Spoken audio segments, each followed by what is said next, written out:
Аймгийн иргэдийн төлөөлөгчдийн хурлын дэргэдэх иргэний танхим байгаль орчны газар хамтран ан амьтны нөөц ашигласны төлбөрийн хувь хэмжээ тогтоох тухай тогтоолын төсөлд нээлттэй санал авах хэлцүүлгийг өнөөдөр зохион байгуулж байна. Тус хэлцүүлгээр амьтны тухай хууль, байгалийн нөөц ашигласны төлбөрийн тухай хуулийг хэрэгжүүлэх хэрэгцээ орчныг бий болгох, мөн загас болон бусад ан амьтныг агнах барихтай холбоотой төрөөс баримталж буй бодлогын баримт бичгүүдэд тусгагдсан заавар журмыг албан хаагчид загасчдын холбоо иргэд аж ахуйн нэгж байгууллагуудад танилцуулж мэдээлэл хүргэж байна. Байгаль орчны газраас хийсэн судалгаанаас үзэхэд сүүлийн жилүүдэд манай аймгийн хэмжээнд халиу буг загасны төрөл тоо хэмжээ нэмэгдэж байгаа хэдий ч хууль бусаар ан агнур хийх тохиолдол гарсаар байна. Ан амьтны нөөц ашигласны төлбөр ан амьтан агнах, барих зөвшөөрлийн хураамжийн хэмжээг тогтоосноор иргэд төлбөр тарифа төлөн хууль ёсны дагуу ан агнур хийх загасчлах боломжтой болно. Жил болгон одоо сайдын тушаалаар энэ аймагуудад ахуйн зорилтоор амьтан барих, агнах энэ тоо хэмжээг бол тогтоодог. За үүнтэй холбоотойгоор төлбөрийн одоо экологи эдийн засгийн үнэлгээг бол одоо засгийн газрын тогтоолоо баталсан байдаг. За ингээд одоо энэ хэцүүлгийн үр дүнд бол энэ одоо экологи эдийн засгийн үнэлгээнээс одоо Дархуул аймагт энэ ахуйн зорилтоор одоо амьтан барих, агнахад одоо ямар одоо төлбөрийн одоо хувь хэмжээтэй байх юм бэ гэдэгт иргэдээс бол санал авч байна гэж бол ойлгож байна. Гэхдээ энэ байгалийн одоо нөөцийг ашиглахад бол энэ тусгай зөвшөөрөл одоо авч одоо төлбөрийг бол төлж энэ одоо зөв зохистой энэ ашиглалтыг бол зохион байгуулах ёстой. Энэ төрөөс барьж байгаа энэ амьтны бодлого бол амьтан хамгаалах тоо хэмжээг нь одоо зөв зохистой хэмжээнд одоо хүргэх. За мөн одоо ингээ зөв зохистой ашиглах гэсэн одоо ийм гурван төрлөөр явдаг. Тэгэхээр миний түрүүний дурдсан одоо энэ судалгааны ажлуудын хүрээнд бол энэ Дархуул аймгийн нутаг дэвсгэрт байж байгаа амьтны тоотлогоонууд бол тоолгууд бол явагдаж байгаа.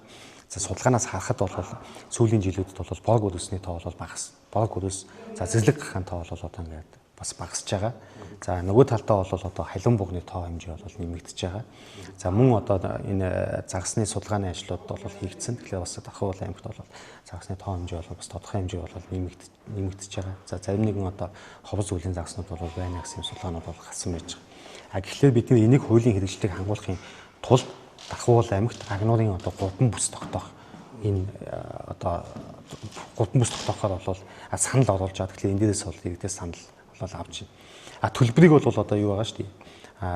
Одоо загас гэдэг одоо бас сайт байж байгаа. Энэ одоо системд л ороод бол төлбөрөө төлөөд энэ тусгай зөвшөөрлөө аваад бол агнах хэвээр. За нөгөө талдаа бол тухайн сумын одоо байгаль хамгаалагчнаас бол хандаж болсон тусгай зөвшөөрлийг авч бол агнууд бол хийх бол ёстой байж байгаа. Дархуул аймгийн нутаг дэвсгэртээр бол хууль бус энэ юута загас байсан тохиолдлууд бол бас гарч байгаа. Тэгэхээр энэ бид бүхэн байгаль хамгаалагч нар за мөн одоо экологийн цагдаагийн албатай бол хамтарч бол бид энэ эргүүл хяналт шалгалтын ажлыг бол байнга зохион байгуулж байгаа. Нөгөө талдаа бол бас энэ иргэдэд энэ зүү зохистой ашиглах энэ одоо хууль сурталчлах ажлуудыг бол бас байнга зохион байгуулж явж байгаа. Ер нь бол тусдаа хүн болгон одоо хүссэн газаасаа загас байх гэдэг юм уу, ан амьтан агнах гэдэг юм. Энэ нь бол хуулиар хориотой гэдгийг бол бас хэлхэн зүйтэй.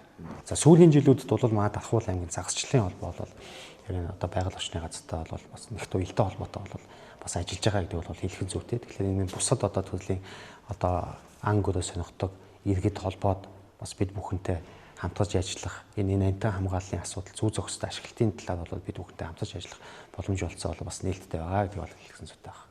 За загас агнуурын Монголын амьтны бүсийг тогтоож менежментийн төлөвлөгөөг баталснаар тодорхой хэмжээний үнэлгээтэй болох бөгөөд алга хууль ёсны дагуу зөв загасчлах, зөв ан агнуурыг эрхлэх, төлбөрөө загаслах боломжтой болно. Өмнө нь эдгээр боломжууд байхгүй болмоос хүн гол ус дээр загасчлах ч юм ангөрөө хийхэд зөвшөөрөл аваагүй болмоос маш их хэмжээний хохирол, нөхөн төлбөр төлөх эрсдэл дундаг, санхүүгийн болон цаг хугацааны маш их алдагдлалд орох нөхцлүүд байнгын байдаг байсан. Энэ менежментийн төлөвлөгөө боловсруулж үнэлгээгээ тогтоогоод бүгд нутагтаа болсноор эдгээр эрсдлүүдээс гарах юм аа.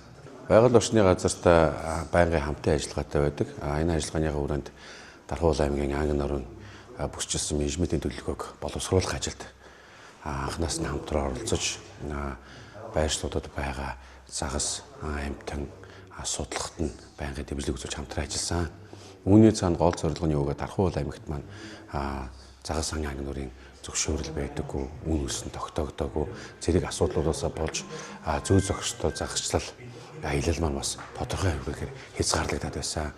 За энэ боломжуудыг бий болгох мөн үүний дагаад аялал жуулчлал хөгжих, одоо мөн олон улсын загасчлалын аялал VIP үйлчлэгээ зэрэг спортын шин төрлүүд хөгжих боломжтой бөгөөд зүү зөксөө загасчлах боломжийг бий болгоход дэмжлэг үзүүлэх зорилготойгоор байнгын хамтарч ажиллаж байгаа. Загас аг нуурын Молонгийн аймтны бүсийг тогтоож менежментийн төлөвлөгөөг баталснаар тодорхой хэмжээний үнэлгээтэй болох бөгөөд алга хууль ёсны дагуу зөв загасчлах, зөв аг нуурыг эрхлэх төлбөрөө загаслах боломжтой болно.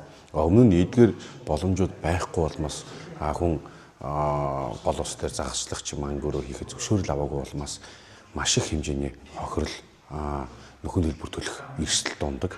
Санхүүгийн болон цаг хугацааны маш их алдагдлалд орох нөхцлүүд байнгын байдаг байсан. Энэ менежментийн төлөвлөгөө боловсруулж үнэлгээгээ тогтооход бүсэс нутагтаа болсноор эдгээр эрсдлүүдээс гарах юм аа.